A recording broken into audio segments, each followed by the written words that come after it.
So, oh, I'm sorry. Oh, God, I have a nosebleed. Oh, no, sorry. Oh, that's the logo. Oh, that's And, not and me. and you are? Oh, I'm Jeff Combs, and I'm proud to have been able to play Edgar Allan Poe in this little humorous ditty. And I am his fellow co-conspirator, Stuart Gordon. Oh, boy. And this was quite an adventure. Well, this adventure started in sort of a symbiotic way, didn't it, Stu? 3 years ago, I remember talking to you about a desire to play Poe, Right? and Yeah, and I always thought, what a great idea. And it turns out that you are very physically similar to Mr. Poe, the same height and right, even... I started reading some biographies of him, and I was sort of surprised at that. I think he was a little more diminutive than me, just maybe a little smaller. When you see his pictures, his hands look a little tiny, but Yeah, pretty but close. yeah, amazingly close. And what brought this about for me was every year my daughter, who is a high school English teacher, her name is Susanna, she invites me to her class to talk to them about Poe. And last year I came in and read them The Black Cat. How old were these kids? These are high school freshmen. Oh, well, so they're good. young. For some reason, I was seeing like elementary school traumatized children. Well, running these were pretty young kids, but it scared the crap out of them. This story is very, very powerful, and it's not taught in the schools. And I think there's a reason for that. Yeah, once you read it, that's they stay away from this one. Well, it's a story that involves a lot of animal cruelty. And even though it's pretty harsh in this, it's pretty true to the story. I mean, everything that happens to the cat in this happens in this story. Yeah, no, the thing about this story is it's been made into movies many times, but they've never done a real faithful adaptation because it was just so out there. He literally, takes a knife and cuts the cat's eye out, and that is, this I think is the first time that has ever been shown in a film. And we should say right up front here that no animals were harmed during the filming of this production. There were about how many cats? 7. 7 cats. Lucky 7. Yeah, some with 2 eyes and some with 1. Some that jumped, some that sat. Stand amid the roar of a surf. I should also say that those opening credits that we just saw were by Harry Clark, who was an artist that lived around the turn of the last century, and was contemporary of Beardsley. They were kind of in the Art Nouveau style. Very striking and seemed perfect.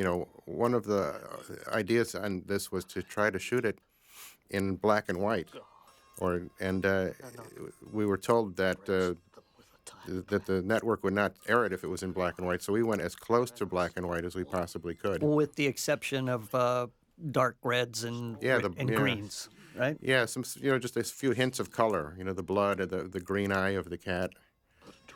Well, it all lends itself to the period. I mean, the production values on this thing are just phenomenal. I mean, the look of it and it's all. You see how the shirt is stuck out through the vest. That was sort of Stuart's observation that Poe in a number of his still shots.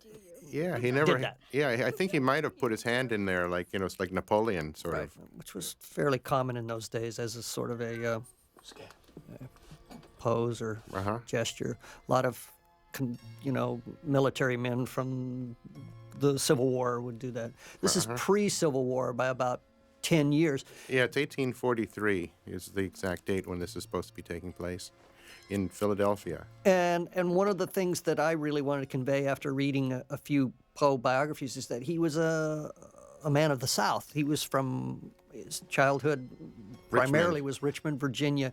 And so he's a bit of a fish out of water here, a Southerner, which we're in the literary world certainly kind of looked down upon as not really all that educated or well read. Yeah, it was the New England guys that really ruled. The Boston Brahmins. Yeah. And so. Yeah, Poe was considered to be sort of Southern white trash. Right. And so that kept him from being taken seriously, and at the same time, I think, really amplified his own sort of chip on the shoulder, which he certainly showed. Yeah, he went after Longfellow. Called him a plagiarist. Yeah.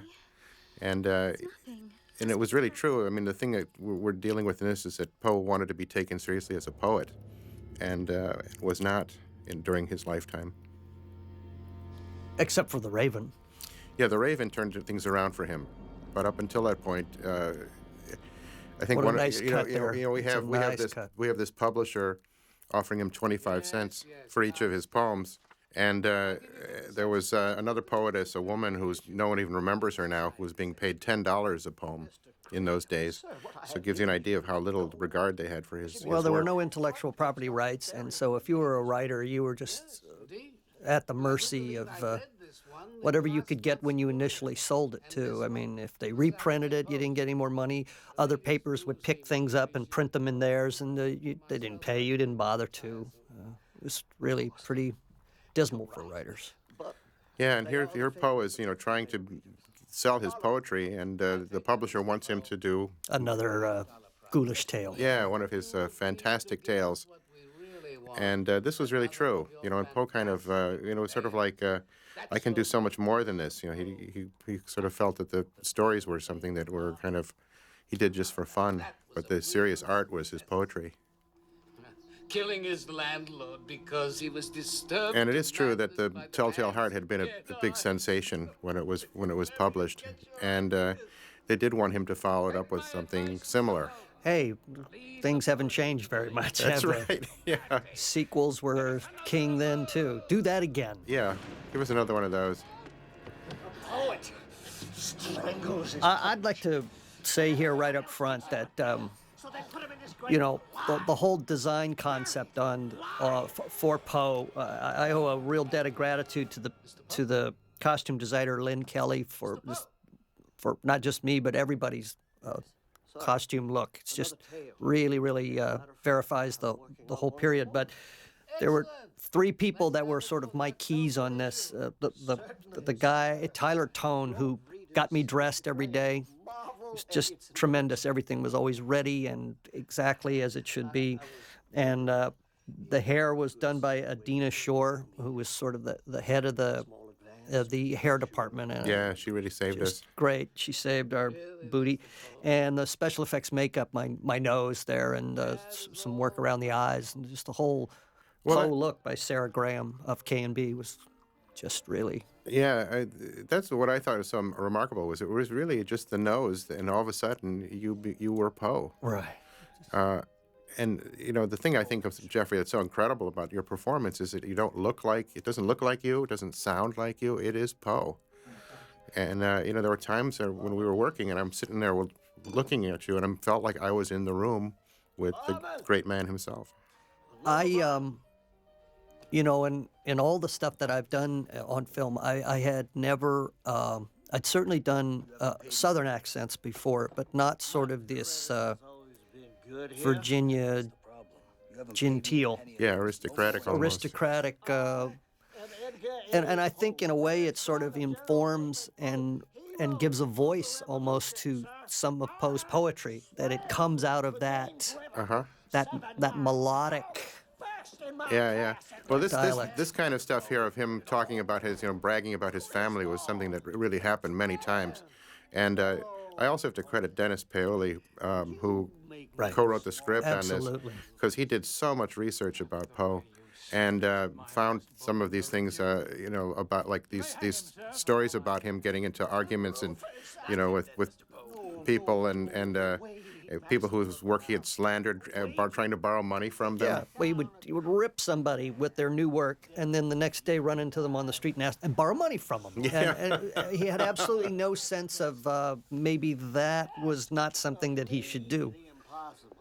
We should tell a little bit about his backstory. Poe's parents were actors, and he was like the little baby in the trunk, that was taken from place to place as they toured.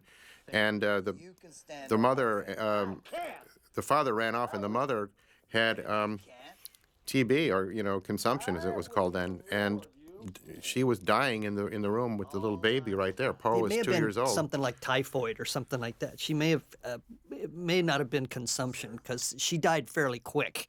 She didn't linger on like Poe's wife. But Poe was, one of his earliest memories was watching his mother die, and he was then adopted by John Allen, who was a very rich man in Richmond.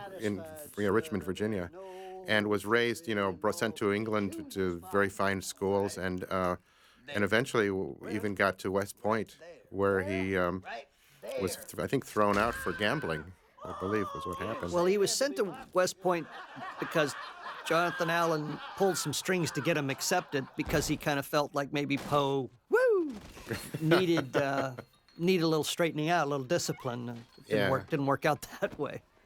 Poe wrote some stories of one of my favorite stories of his is called William Wilson, which is about his experiences as at this English school, and kind of in that his character, it's all written in the first person, gets into trouble for gambling, which is something that did really happen to Poe from time to time. And also, of course, he always had problem with drink. Oh, I think it was sort of a hereditary thing. They think his father, who actually wasn't, they think, much of an actor, he kind of wanted to be an actor, and abandoned the family when the kids were mere children and disappeared. No one really knows what happened to him, but they think that he was an alcoholic. And Edgar's older brother died at age 25 from alcoholism. Yeah, that ran in his family. They also, in some of the accounts, say that very little alcohol was required to get him drunk. Right, I remember that. Yeah, that it one didn't or two, take much. Yeah, 1 or 2 drinks, and he was pretty smashed. Sort of one of my daunting things here was to play drunk. Difficult to play. To play believably, yeah. Several toasts to my work. The idea here was to combine Poe's life with the story, The Black Cat. And It's a brilliant structure, you guys. You and Dennis Paoli. I mean, it's just a phenomenal structure of this story, a weaving in and out of biographical details with all of the meat of the tale of Black Cat. Well, the story of The Black Cat really is about a man who is he loves his pets and is a nice guy until he gets drunk. And then he becomes a monster and tortures the cat, eventually kills it. And, I think Poe is using his own psyche.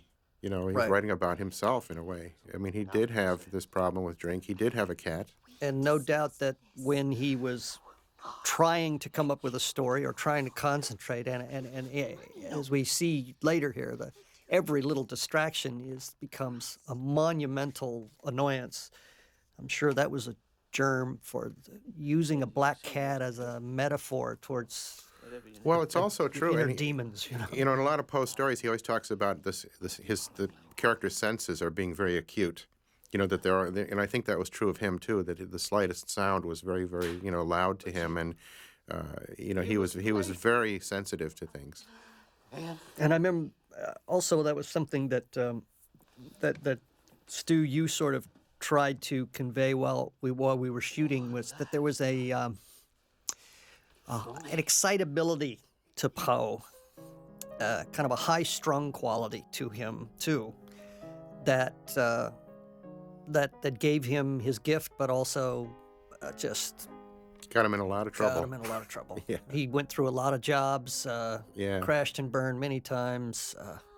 And now this song is actually Poe's favorite song, and it was funny when Dennis discovered this in some of the research, and it's called "Come Rest in This Bosom," and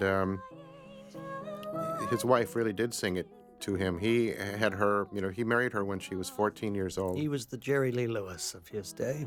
and he taught her. He had her, learned how to play the piano and to sing, and used to invite people over. And this event that's portrayed here actually did happen. Although maybe not with quite this much blood. Well, it's hard to say, because he talks about it a lot, and he talks about how she ruptured a blood vessel in her throat, is the words that he uses. So it could have been a pretty copious amount of blood. Well, we've already seen on the pillowcase at the beginning of this. And this was the onset of the disease. This is when he discovered that she was sick, and the sickness went on for years.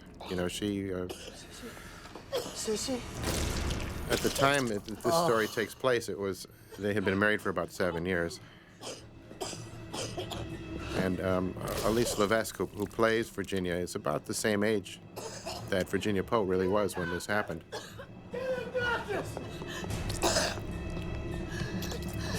The other thing I love that's conveyed in this too is the sheer poverty that Poe existed in. You know, there is one character in Poe's life that is omitted from this story, and that is that Sissy's mother lived Right. with them. Right, Mrs. Clem, They call her Moody, and or Muddy. Muddy, right? And Poe was, because his family disintegrated when he was such a baby, such a child. He was constantly striving, almost over striving, to create that family nucleus again. And so he married his first cousin, and so that would make Muddy And his aunt, his aunt became, sort kind of of like a mother figure for surrogate him. mother for him. Yeah. And they all lived together. And in reality, it was Muddy who did all the cooking and cleaning. And Virginia was kind of his sort of intellectual companion as well as his, loving wife. That hemorrhage could have killed her. All of these supporting actors in this thing are just spot on, terrific, Yeah, wonderful yeah. actors. Yeah, this is Ken Kramer playing the doctor here. And That'll be $10 for the fee and $2 for the set. there was a lot of arguing about the amount that he's charging Poe, whether this was the correct amount or Oh, really? too much. It's in the building, Mr. Graham. Probably padding it maybe because he owed him from. Exactly. Yeah, and it's I was talking to somebody saying, first of all, nobody makes house calls anymore. Yeah. Getting a doctor to come to you is impossible. But if you go to an emergency room, it's going to end up costing you a couple of grand probably. So, but we're trying to get a sense of the I'll pay you. desperation and poverty that Poe was living in, I suggest you find another physician. unable to pay the doctor to take care of his Good night, wife. Mr. Poe.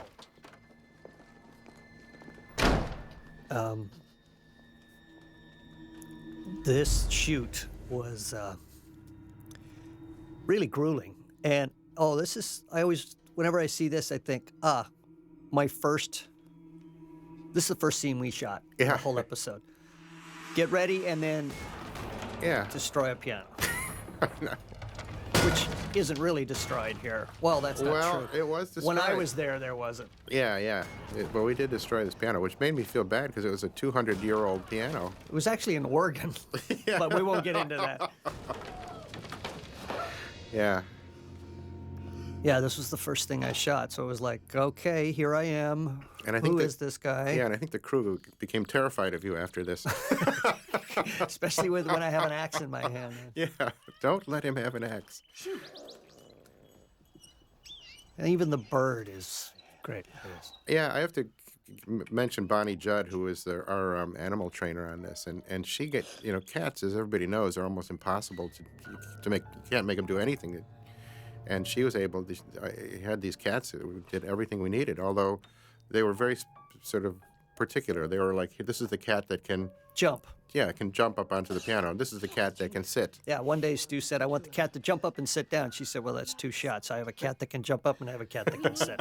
And Stu and I looked at each other like, oh, We're in trouble now. that's how it's going to be. Yeah, really. Also, what was interesting, whenever the cat was on the set, we had this incredible, everybody had to be very, very still, very sort of zen. 'Cause, Very quiet.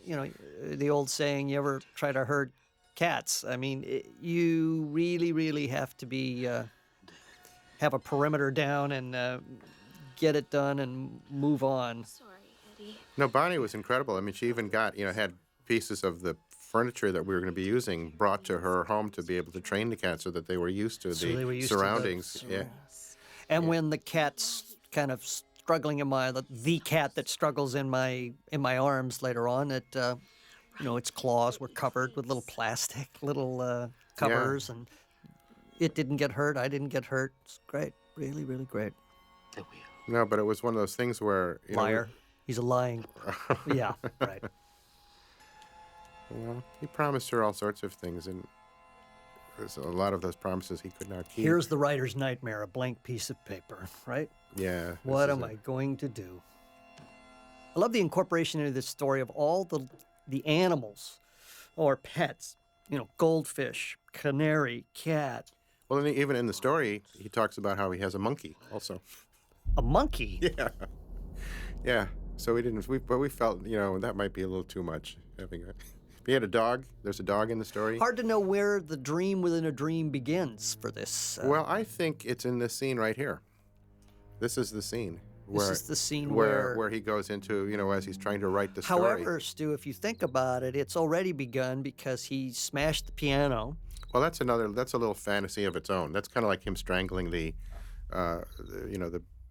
publisher. That's sort of a little mini fantasy trip. But the big one begins in this scene, I think. Uh-oh. And because If anyone's wondering, that is my mustache. yeah. We did have to, it was a little bushier and longer and down on the side of either side of my mouth, but when I got up there, they trimmed it per the photographs of Poe to make it a little more clipped on the sides there, which was the style. So I got to walk around Vancouver. Well, you walked around looking sort of like like some sort of hillbilly truck driver Hey, or man. something. I remember once getting into the elevator with you and I didn't recognize you. Well, I didn't do much walking around at all because the schedule for this was just so wall to wall. Oh yeah, 14-hour days. And I had, I'm in every scene. So there was never like come in at the middle of the day. It was come back earlier than you want to, maybe. Damn. But all well worth it. We had we worked our hearts out on this one. Yeah, it was very intense. And they do these in 10 days, which turned into 11 or 10 and a half. Yeah, I think they all ended up taking 11 is what I've been hearing. Pluto, But what have you done? I think we got, a lot of really good work done. And, the photography on this is really It's great. gorgeous. Yeah. It's just gorgeous. Yeah. Come here this instant. Look at the brown. You can see it's brown, but it's muted. And now she's coughing, and it's all wrong. Kitty's sake! And now this was really the way it was for Poe. Yes. Is that his wife would be having these episodes. She would get better. They were out of the woods. and Everything then- seemed good, and then she'd have a relapse and things would start getting And worse he's again. putting on his West Point coat there, which is actually what they didn't have any money for blankets. Yeah, that's So- mentioned in a lot of the research is this coat of his, and there's a couple of pictures of him wearing it actually, and even the thing about him putting it on inside out when he got drunk was mentioned in one of the. Which we did do. Yeah. And it also said that when she died that he would not take that coat off. That people thought it was not the proper thing to be wearing to a funeral, but there was something about that coat. Well, it was It was sort of like his security blanket almost or something. a way of being with her.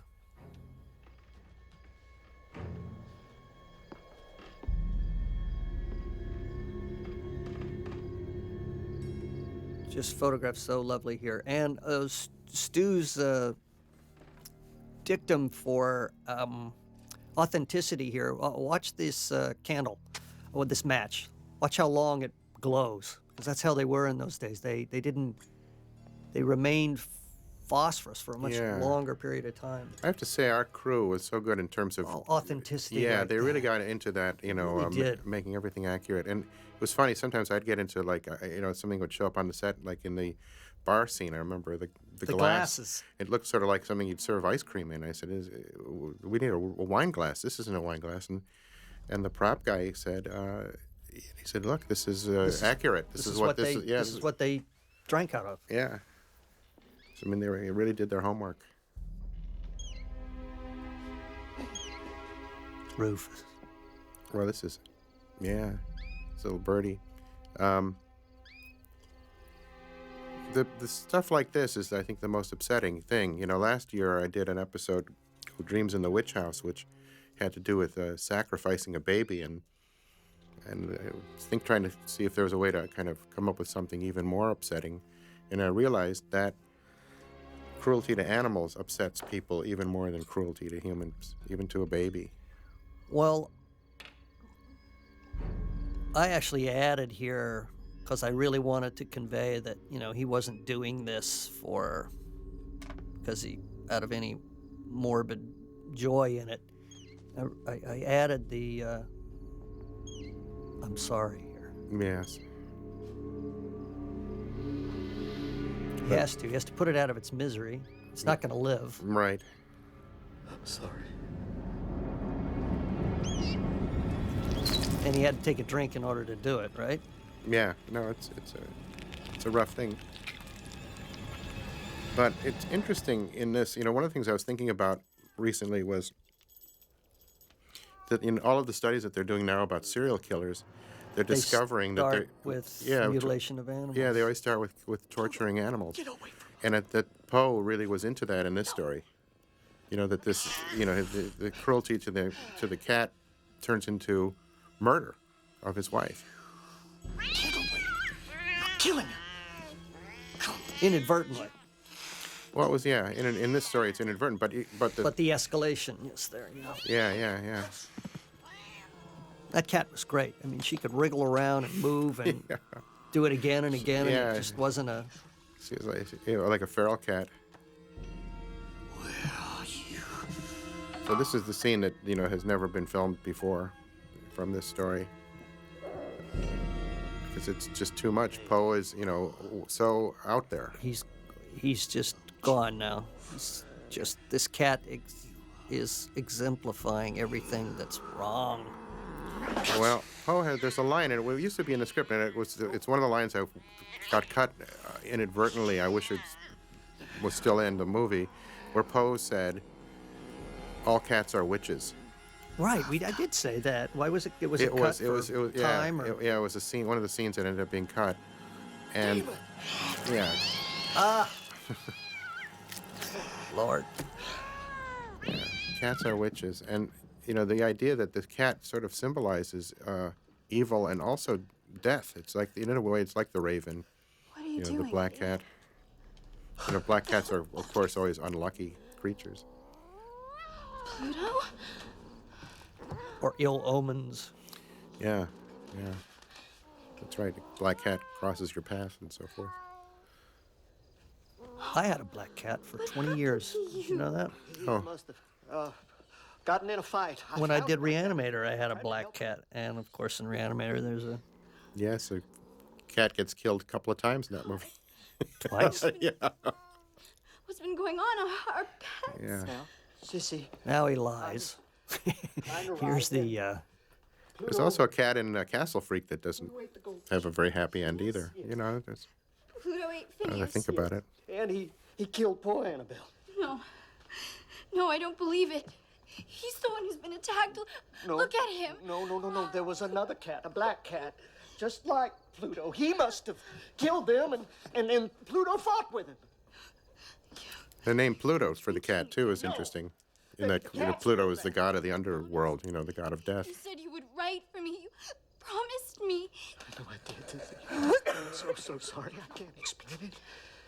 I have this longing in my soul to do violence.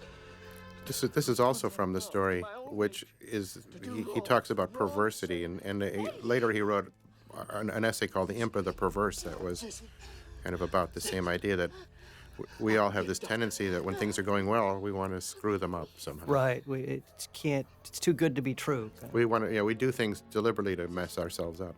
Sissy. And we started it out with the quote from Poe, which defines perversity as man's desire for self-torture. And this is a man who did torture himself throughout his whole life. This is a lovely shot. Says everything.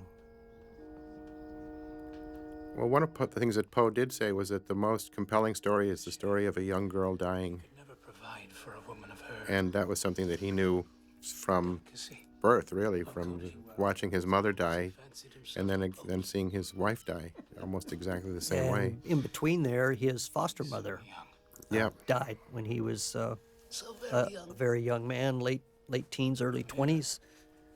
And his foster father, was very disappointed in Poe, and so sort of disinherited yeah, him. disowned him. Yeah, This Philadelphia. So Poe was left on his own. His family abandoned again. He'd been yeah, I know. It's an incredibly sad life, and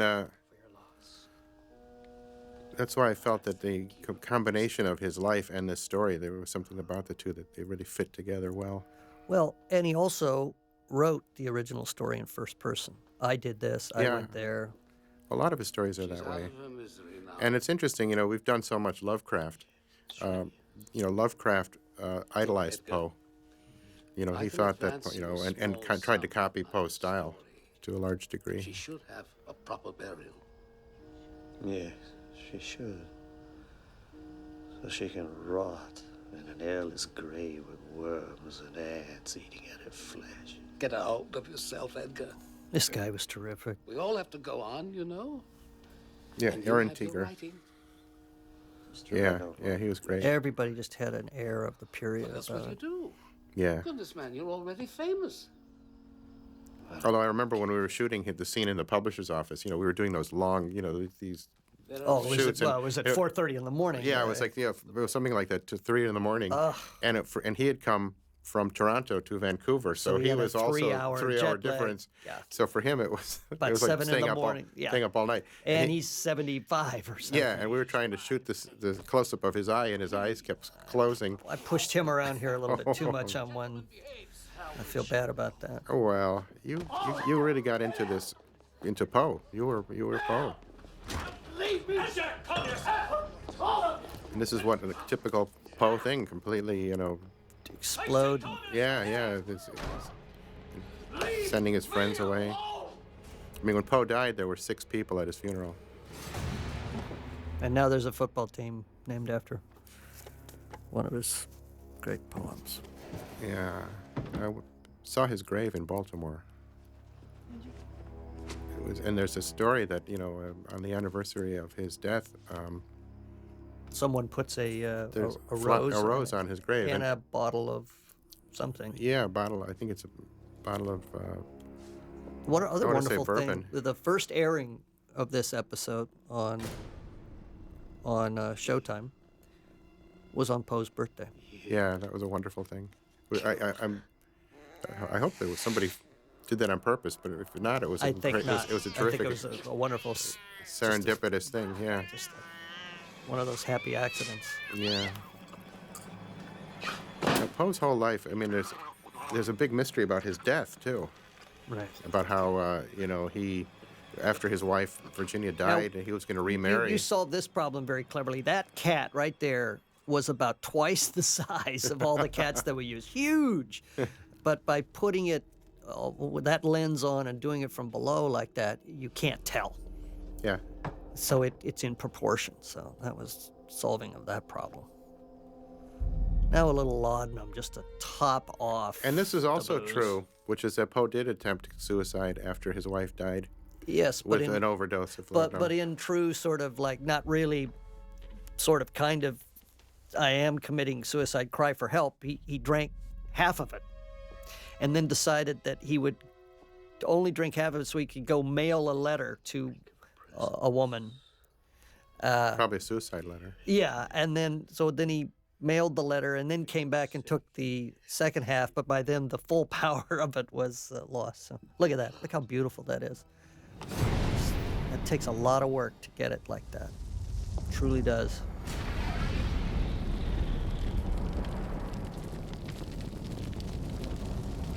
And Yeah. this again is taken from the story of the Black Cat, where the house. And we Burns added down. this line. Nevermore.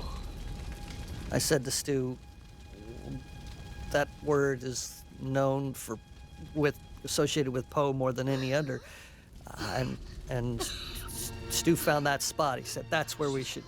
Yeah, yeah.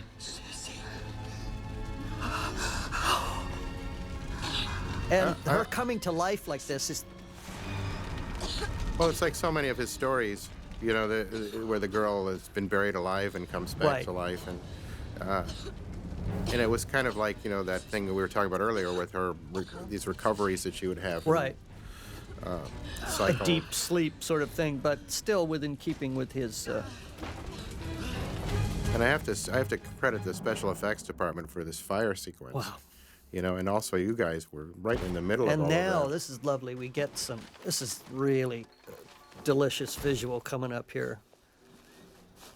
Thrown out again. So now we know that he's. Yeah, clean yourself off. That'll help. Yeah, good. There was a scene that got cut after the fire where he sees the image of the hanging cat on a wall. That's right. In the burned out. the building. burned out house. We couldn't afford that, I suppose. Yeah, we couldn't. You know, these are done on a tight budget. This is nice, though. Of course, that wasn't. That's not a physical. That's a CGI shot. But Yeah. look at that. How great. You know, the idea for that came from my cat. You know, we have a big floodlight in our Knocked a backyard, lamp. and the cat likes to walk across in front of it, and it throws the shadow. It looks like a Huge cat. yeah, tiger or something. So wonderful. Yeah. Look at this back lot we found up there. Just great. Yeah, Used to good effect. Yeah, it really makes the story bigger. Because this is a very small story. It really is. You know, It's all not that many people. It's, you know, very contained. Which was another thing that made it seem right for television. I'm afraid to be alone. Don't leave me again. And now they're living in a tenement, From the grave and still. which is something that happened to Poe. You know, he went from having his own house to Heaven curse me. smaller quarters as he got poorer. he would augment his with the Raven. Once he became sort of known for that, he would go to these little sort of social parlor parties and recite the poem and get paid for it. There were no like royalties or anything like that. That's what writers kind of had to do. Be a bit of a performer. No. Yeah, and there's stories about him turning out the lights and making everything very spooky. And At one point, a friend of his Hello. made it possible for him to maybe get a government job in Washington, D.C. It's Pluto. And he went down there to meet He died in the fire. Oh, he must have escaped. somebody who knew somebody and back and to us. and showed up absolutely drunk. And so kind of a sure kind of backbone job where he could work during the day and write during and he just This white patch. it's the imp of the perverse. ruined it for himself. Yeah. Like a collar. No. More news. And this is also from the original story, the second cat appearing It's too much sometimes. with this white thing around it. With the white, yes, the kind of negative shadow of the news. Yeah, and it's the question is in that story even is this other second cat real or is this in his mind? But it also only has one eye. Coughed since he's Yeah. come. He's just a cat. This is kind of like Pluto. the zombie cat. It's like, or it's the demons inside you that come back. You think that you've. It's almost an alcoholic trying to break the habit sort of thing. You go through the rehab, you do all that stuff, and then it just comes Back. back. Well, that's what the thing with Poe. And you can't blame him. I mean, every time his wife would get sick, you know, he would go back to the bottle. Didn't he say that in one of his stories that the drink was a release for him from all of the day in and day out anguish of the highs and lows of his sick wife, and he just Yeah, he also said that when she died, that it was a cure for alcoholism. In a weird way, it was kind of like, Heavens curse me. that he no longer had to drink because she had finally died.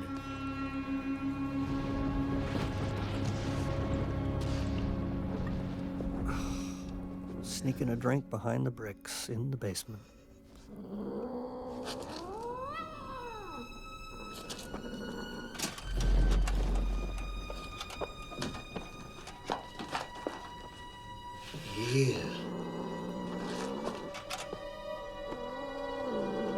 Look at the shadow. It's just great.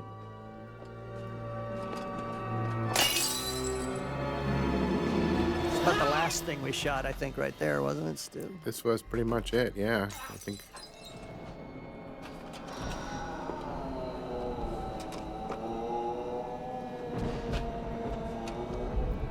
No, he's a fantastic character himself. You know, his I was saying earlier, his death is a mystery. You know, he went to Baltimore to collect his things because he was going to be married. He was going to remarry after Virginia died, and he disappeared for 2 days. He proposed to about 3 women in desperation. But the one he was going to marry was his childhood sweetheart, who was now a wealthy widow. Right. And it looked like he was going to, again, he's going to be on the gravy train. He was going to have money and everything was But going to our go well family for him. botched it. And then he went off and he disappeared.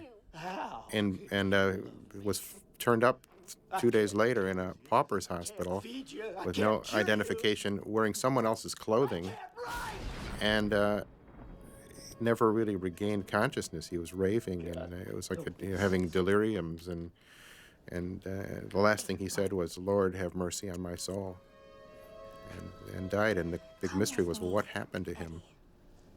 No one knows. Upstairs with me. Yeah, and also Griswold, the character that he runs into in the bar, in yeah. the bar, and then is also at the funeral there, really disparaged Poe's He wrote character. an obituary in which he slandered him Said he was a drug addict, and that held on for a long time. for 100 years. Even to this day, when I talk to people about Poe, they go, "Wasn't he a drug addict?" Yeah, And yeah. you go, no, not. Daddy, please. Well, it was even worse than that. It said in it that he had had an affair with his stepmother. You know, I mean, all this stuff that was completely untrue.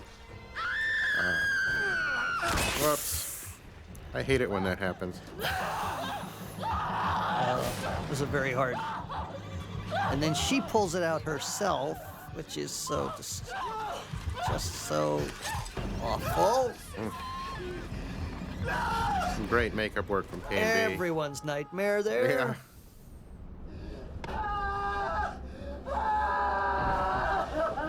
You know, that was the thing about the short story. In the short story, you don't get the impression that the protagonist loves his wife that much. Dude, can I say something here? I really appreciate that you don't see her lying there. You could have shot that. But really, the focus of the story at this point is what's he going to do? I really, really admire that. Why, did you just run out of time? Yeah, we couldn't do. No, I didn't think it's not. It could have been done, but it's. you know, my feeling was that if you something horrific like that, the less you see of it, the better, really, because the more you look at it, then you get used to it, and it loses its power. Right. That's right. Now he's gonna solve the problem. huh? Yeah, yeah.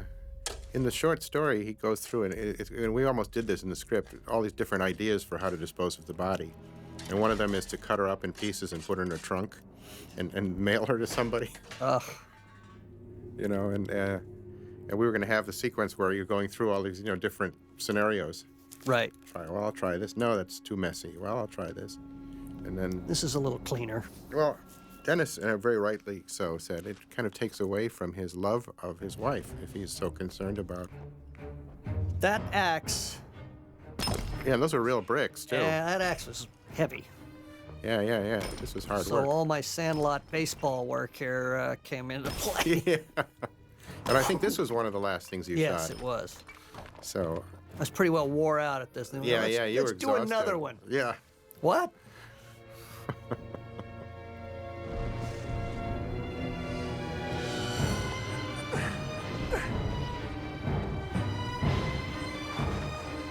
The music is so terrific in this. Yeah, Rich Ragsdale really did quite a job. And didn't he base the theme on the song? It is, yeah. He used the song as the main sort of theme. Poe's favorite song.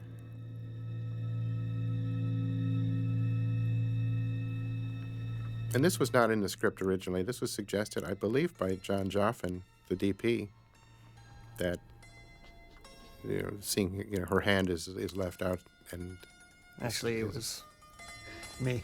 Was it you? Yes. Well, I knew it was somebody. Because we were running out of time, you had also a shot of me going inside to kiss her. And we didn't necessarily have enough time for that. And I said, well, what if her hand is right here? And then I can... Right. Farewell, my angel.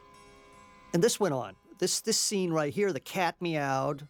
Yeah, you start looking around And I for the started cat. looking around and, you're gone, good riddance. And so that was cut.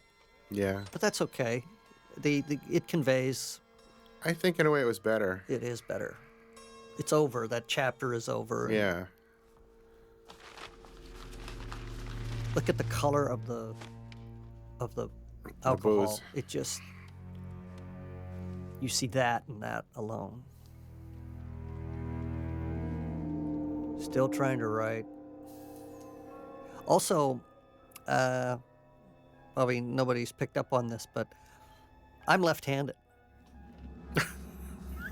But through this whole thing, You're right-handed. I'm right-handed. Yeah. But I'm left-handed, so Well, it was funny. We were talking about that, and I think it was Nick, the prop guy, said, "Well, if you're left-handed, you're going to smear all your ink." well, which is one of the reasons why people had to be right-handed, because you write from left to right, and if you're left-handed and you're writing, you're destroying everything that Yes, you've right. just, That's or right. potentially destroying it. So there was a reason why they really instilled that in people. They didn't have like fast-drying ballpoint pens in those days. So.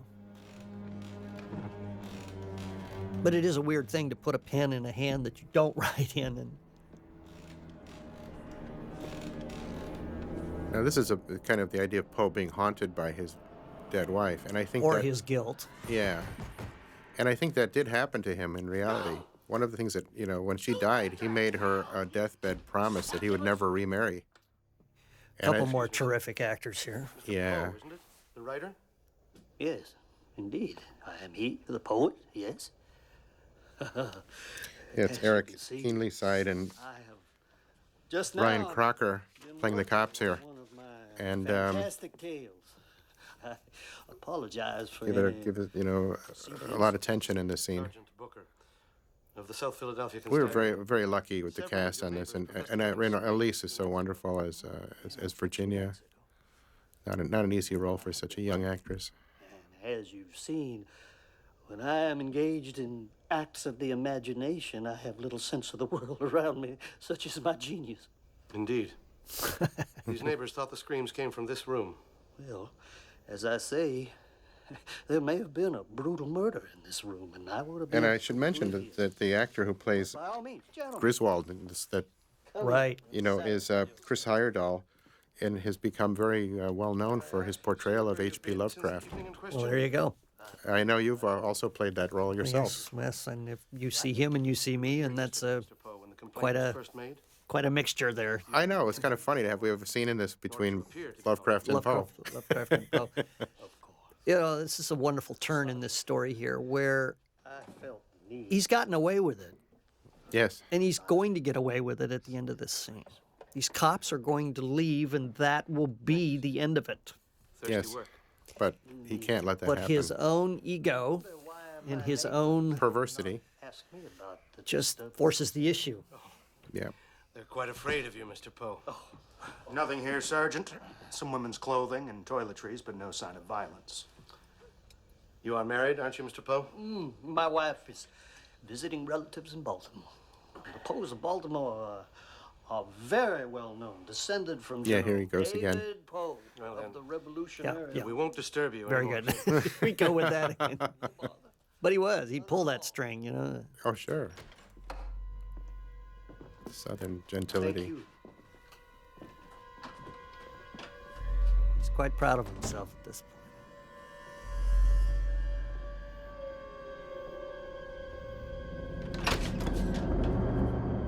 Wait! You didn't search the basement. Watch your step, gentlemen. These stairs are quite rickety. And they were. You don't want to fall. So get your head open. They were very rickety. Here, please. Let no hiding place go undiscovered. No secret go undivulged. Sounds like something he wrote, doesn't it? Wouldn't I think this is actually line for line from the story. of the black cat. I think this is. Oh, he's working it. He's just pointing it right to him because he knows they won't get it. Don't you think? What I think, Mr. Poe, is that there's nothing here for us to see. Thank you for your help. But we have a great deal of business, criminal business, to attend to. Good day, sir. I'm delighted to have allayed your suspicions. And it's funny. This is a nice kind of a flip on the Telltale Heart. These walls. You know, in the Telltale Heart, the protagonist hears the beating of the heart, but the police do not. And in this one, you know, they can hear it as well. They hear the screaming. You know, he thinks it's in his imagination in the story for a moment. Break it open.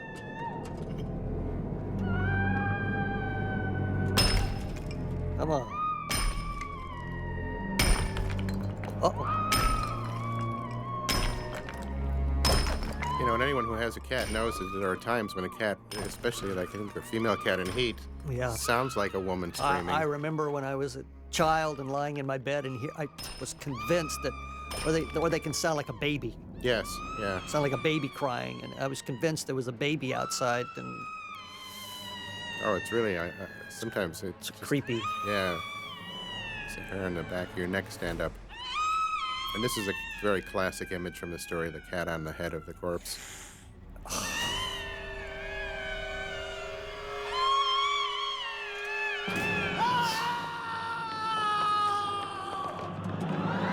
And this is a wonderful turn here, where the story flips back into Yeah, we're coming about Poe. Yeah, we come out of the fantasy here. And the beating of the heart. Yeah.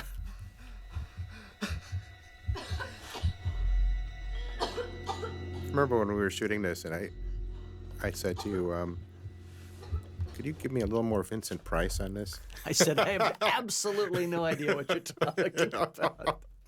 But again, I have to say that this is an homage to Roger Corman and his great Poe movies, you know, which I saw when I was a kid. Well, and this is what we hope, and you've talked about too, Stu, is that you watching those Corman Poe-inspired movies made you go and investigate. That's right, made me read the stories. And here I hope that with this, that perhaps people will reconnect with the brilliance of Poe Yeah, absolutely. and find out about his life. And once you've done that, and then you see this again, you see all the sort of touchstones that we've done about what really. Well, his stories are so wonderful. I mean, and they are just that's the thing about the story. Just as shocking as when he wrote them. You know, so shocking that. And what's so amazing too is that a lot of his stories take place in sort of a nondescript, sort of European locale.